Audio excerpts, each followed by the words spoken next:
जी, क्या आपको लगता है जो इन महिला का आरोप है और जो तस्वीरें उसके बाद से सम्मानित करना चाहिए था, आपने शंकराचार्य जी को सुना, वो भी इसे गलत ठहरा रहे हैं और ये महिला का भी आरोप है। आप उनसे भी सीधा बात कर सकते हैं, आप जो बोलेंगे उनको भी सुनाई देगा। नहीं, मैं बात करने तो इस मंच पे आपसे आया हूं, आपके संस्थान से आया हूं। बिल्कुल आपके जो सवाल होंगे अंजना जी उसका जवाब दिया जाएगा। पहले तो मैं शंकराचार्य जी के बात से शुरू कर रहा हूं। शंकराचार्य जी को यह बखूबी समझ लेना चाहिए और मुक्तेश्वरानंद जी को कि यह देश किसी वेद पुराण और किसी तरह के धार्मिक ग्रंथ से नहीं चल रहा है। यह देश संविधान से चल रहा है और संविधान के प्रस्तावना में ही, संविधान का प्रस्तावना उद्देशिका है जिसको हमारे देश के आज सर्वोच्च न्यायालय के मुख्य न्यायाधीश ने भी आज ये कहा है कि उसमें किसी तरह का बदलाव भारत के लिए और देश के लिए ठीक नहीं है और वो उसको सभी को स्वीकारना चाहिए। तो ये देश संविधान से चल रहा है और संविधान के प्रस्तावना में ही लिखा है कि हम सभी को, सभी नागरिकों को अपने धर्म और उपासना की पूरी स्वतंत्रता है। तो पहले तो उनकी बात ही गलत थी, वो मनुस्मृति से चलाना चाह रहे हैं देश। क्या आप ये मानते हैं कि यह देश मनुस्मृति से चलेगा अंजना जी? यह देश संविधान से चल रहा, जिस संविधान को हम 26 नवंबर 1949 को अंगीकृत किए और 26 जनवरी 1950 को लागू किए, उससे चल रहा। जो आपके मंच पर दिख रहा है, ये सारों वही लोग हैं जो संविधान को नहीं मानने वाले लोग हैं, जो मनुवाद को मानने वाले हैं। वो तो चाहते ही हैं कि वर्ण व्यवस्था बनी रहे, वो चाहते ही हैं कि उनका श्रेष्ठता और उनका जो है वर्चस्ववादी प्रभुत्ववादी सामंती व्यवहार बना रहे।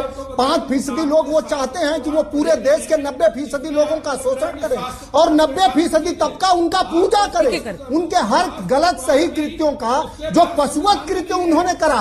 ये दुनिया में जहां नस्ली व्यवहार भी होता होगा अंजना जी, वहां भी किसी के मूत्र से किसी मानव जाति को शुद्ध करने का अगर कुकृत्य का अगर कोई साधु, अगर कोई संत, कोई शंकराचार्य अगर समर्थन कर रहा है, तो मैं समझता हूं कि इससे गिरा हुआ और इससे अमानवीय विचारधारा का समर्थन नहीं होगा। हमारे नेता ने क्या करा? मनोज जी को भी जब वो कौन सी मजबूरी है जिसकी वजह से आप एक पक्ष तो सुनने को तैयार है और कोई भी इसे सही नहीं ठहरा सकता। कानून अपने हाथ में लेकर ये देश में किसी को इजाजत नहीं मिल सकती कि वो किसी भी व्यक्ति के साथ दुर्व्यवहार करे, बाल काटे, उसका सार्वजनिक अपमान करे। लेकिन इस महिला की बात आपके कानों तक भी नहीं पहुंची या आप उसको एड्रेस ही नहीं करना चाहते हैं? कौन सी मजबूरी है?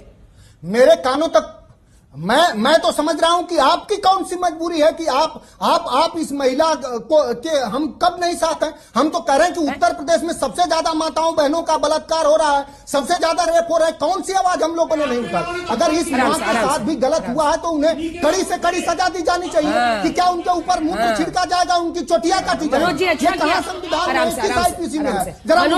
किया आपने, गलत लाइन पे निकले थे लेकिन तुरंत पलट गए क्योंकि आपको भी पता है कि मैंने सारे पक्ष यहाँ पर इकट्ठा किए हैं। एक तरफा नहीं, गलत लाइन पे निकले थे आप। आपकी क्या मजबूरी है? क्या बोल रहे थे आप? क्या बोल रहे थे मनोज जी? बेटी के साथ हमने हर पक्ष को रखा है। बेटी के साथ हम लोग नहीं खड़े रहे। हर पक्ष क्या एक ब्राह्मण बेटी के साथ ही कानपुर में बर्बरता हुई, हम लोग नहीं खड़े रहे? उत्तर प्रदेश में किस बेटी के साथ बर्बरता होती है और हम लोग नहीं खड़े रहते? समाजवादी पार्टी के नेता इस दुनिया में सबसे बड़े संवेदनाओं के महासागर है, वो हर पीड़ित के पक्ष में खड़ा होना चाहते हैं। बाकी लोग यहाँ पर दर्शक बनने के लिए नहीं आए हैं, वो भी बोलेंगे, तो थोड़ा सा पूर्ण विराम दीजिए। आपका पूरा सम्मान है मनोज जी, आपका पूरा सम्मान, ठीक है। लेकिन यहाँ भी एक महिला बैठी है और वो भी एक बात कह रही है, कम से कम उस पर आपको रिस्पॉन्ड करना चाहिए था, आपने रिस्पॉन्ड नहीं किया। हम तो सिर्फ सब पक्षों को सामने रखना चाहते हैं क्योंकि पुलिस 2 आधार कार्ड दिखा रही है ना, दोनों आधार कार्ड दिखाई। मैं कह तो रहा हूं, दोनों आधार कार्ड दिखाइए। कोई अपराध करा है तो पुलिस को पूरी स्वतंत्रता है, जो बहन माँ है इनको, लेकिन इसको जाति का चोला पहनाकर आवाज नीची कीजिए। जाति का चोला पहनाकर